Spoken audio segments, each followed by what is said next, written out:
हर रोज एक नई कहानी देखने के लिए चैनल को सब्सक्राइब करें और बेल आइकन दबाना ना भूलें। सुमन, निधि, निकिता, समीक्षा, जूही पांचों रमा की बहुएं थी, लेकिन पांचों को ही घर का खाना बनाना बिल्कुल भी नहीं आता था और ना ही घर का खाना अच्छा लगता। वो इसीलिए आए दिन बाहर का ही खाना खाती। एक दिन रमा अपनी पांचों बहुओं का घर पर इंतजार कर रही थी। काफी देर बाद जब पांचों आती है तो रमा कहती है, तुम पांचों को मैं कब और कौन सी भाषा से समझाऊं? आज कहाँ थी तुम पांचों? मैं कब से इंतजार कर रही थी। तुम पांचों को जरा भी अक्ल है या नहीं? यहाँ तुम्हारी सास घर पर इंतजार कर रही है और तुम हो कि? माँ जी, लेकिन आप हमारा इंतजार क्यों कर रही थी? हम तो पहले ही बोल कर गए थे ना। बोल कर गए थे, लेकिन ये नहीं सोचा तुम पांचों ने कि तुम पांचों ही बाहर चली जाओगी तो मैं घर पर अकेली क्या करूंगी। मुझे अकेले ही सारा काम करना पड़ा। मैंने अकेले ही सबके लिए खाना भी बनाया है। माँ जी, हमारे लिए खाना बनाने की क्या जरूरत थी? हम पांचों तो आज पिज्जा खाकर आए हैं और आपको तो अपने लिए भी कुछ बनाने की जरूरत नहीं थी। हम आपके लिए भी पिज्जा लाए हैं बाहर से। तुझे पता नहीं है क्या बहू कि मैं बाहर का ज्यादा नहीं खाती हूँ और तुम पांचों को बाहर का इतना नहीं खाना चाहिए। तुम पांचों की ही तबीयत खराब होगी, फिर वो भी मुझे अकेले ही संभालना पड़ेगा। माँ जी, कुछ नहीं होता बाहर के खाने से। ये बात तो बस वही लोग कहते हैं जिन्हें बाहर का खाने को मिलता नहीं है या फिर बाहर का पसंद ही ना हो, तभी तो बस बुराई ही करते रहते हैं हर वक्त। ये सब छोड़ो माँ जी, आप एक काम करो, पिज्जा खा लो और सोते हैं फिर। मैं तो बहुत थक गई हूँ। अच्छा, और मैंने जो घर पर इतना सारा खाना बनाया है उसका क्या होगा? वो आज भी खराब होगा। और नहीं तो क्या। अरे जब घर में कोई घर का खाना ही नहीं खाता तो होना क्या है, वेस्ट ही होगा ना। देख लो आप क्या हो सकता है। आप सुबह गरम करके खा लेना या फिर कुत्तों को खिला देना। अब यही हो सकता है।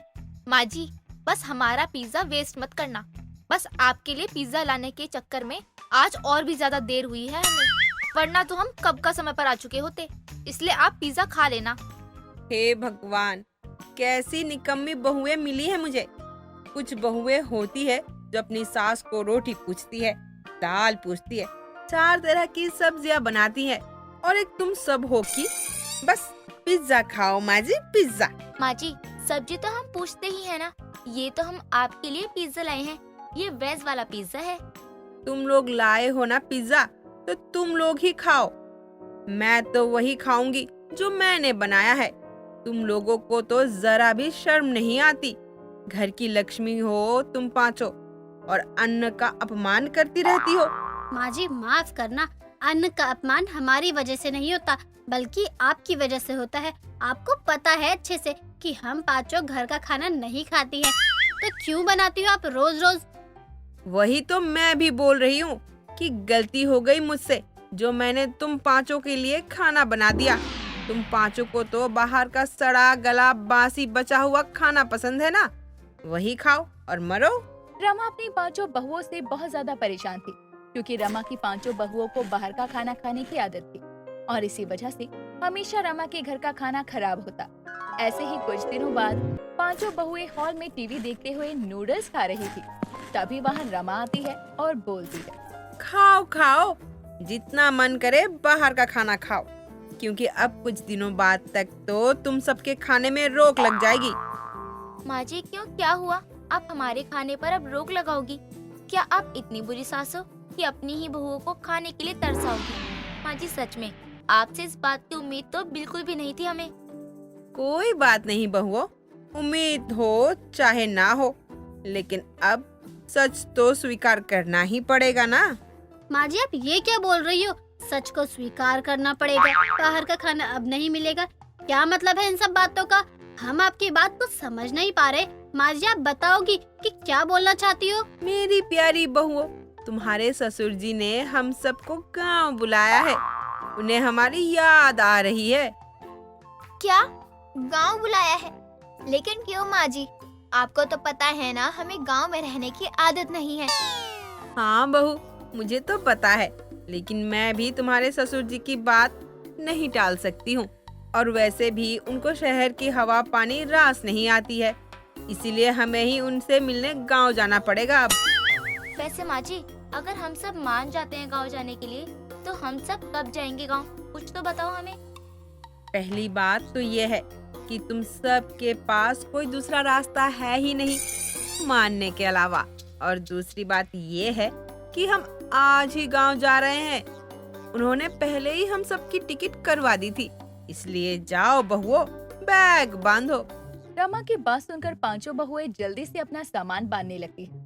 कुछ देर बाद पांचों बहुएं और रमा गांव के लिए निकल जाती।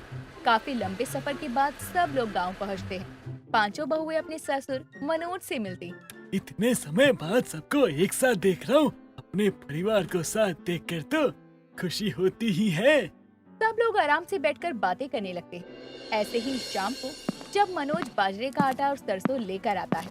आज मैं बाजरा और सरसों लेकर आया हूँ।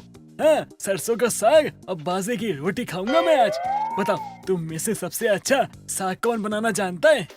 आप भी ना, कैसा मजाक करते हो।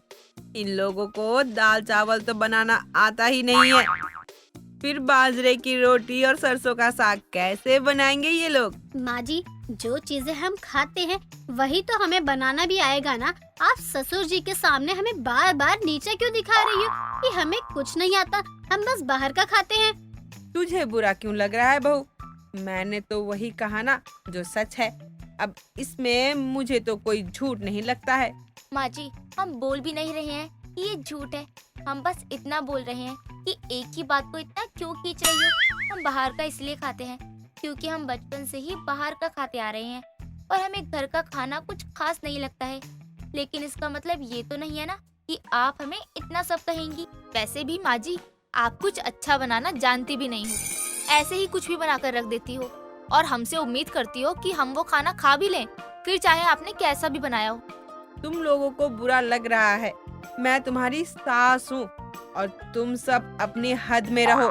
पहले तो खुद बोलने का मौका दिया और अब जब बोला जा रहा है तो बुरा भी लग रहा है। तेवर दिखा रही हो अपनी सास को। माँ जी, आप ना। अरे अरे, बस भी करो। तुम सब इतनी बहस क्यों कर रही हो? और रही बात खाने की, तो वो मैं बना लूंगा। तुम पांचों को बाहर खाना अच्छा लगता है ना, तो आज तुम्हें सरसों का साग और बाजरे की रोटी मैं खिलाऊंगा, जिसे खाने के बाद तुम बाहर का खाना पक्का भूल जाओगी। इन पांचों को कुछ नहीं भूलना है। कितना भी अच्छा पकवान बनाकर खिला दो, इन्हें तो वही पसंद आना है जिसे कुत्ता भी मुंह ना लगाए। रमा, बस करो। ये बहुत शांत है, तो तुम्हें इतना बोलने की क्या जरूरत है? तुम भी शांत हो जाओ। मनोज सबको शांत करवाता है और खुद ही खाना बनाने लगता है। कुछ देर बाद जब सरसों का साग और बाजरे की रोटी बन जाती है, तो मनोज खुद ही अपनी बहुओं के लिए खाना निकालता है और उन्हें खाने को देता है। ये खाओ, मैंने अपने हाथों से बनाया है, खास अपनी 5 बहुओं के लिए। अपने ससुर के कहने पर पांचों बहुएं खाना खाना शुरू कर दी। पांचों को ही खाना बहुत ज्यादा अच्छा लगता है। वाह ससुर जी, सच में ये तो लाजवाब है। ये तो बाहर के खाने से भी कुछ ज्यादा ही अच्छा लग रहा है। हाँ सच में, आज तक हमने बाहर का कितना कुछ खाया है, लेकिन किसी भी चीज में ऐसा स्वाद कभी नहीं मिला। ये बहुत ही ज्यादा अच्छा लग रहा है। ससुर जी, एक रोटी और दे दो मुझे। मुझे भी एक रोटी और दे दो। मुझे सिखा देना ससुर जी, ये कैसे बनाते हैं। अब से मैं भी यही बनाऊंगी और खाऊंगी भी। हाँ निकिता, तुम सीख लो, क्योंकि अब तो मैं भी यही खाने वाली हूँ। क्या बात है, आज तो चमत्कार हो गया। जिन्हें बर्गर पिज्जा के ऊपर कुछ पता ही नहीं था, उन्हें बाजरे की रोटी और सरसों का साग अच्छा लग गया। मैंने कहा था ना बहुओं कि तुम सबको ये पसंद आएगा। मनोज और रमा काफी ज्यादा खुश हो जाते हैं, क्योंकि पांचों बहुओं ने पहली बार बाजरे की रोटी और सरसों का साग खाया था और उन्हें ये बहुत पसंद आया था। दोस्तों, अगर आपको ये कहानी पसंद आई तो इसे लाइक करें, शेयर करें और कमेंट करके बताएं कि कहानी में आपको सबसे अच्छा क्या लगा।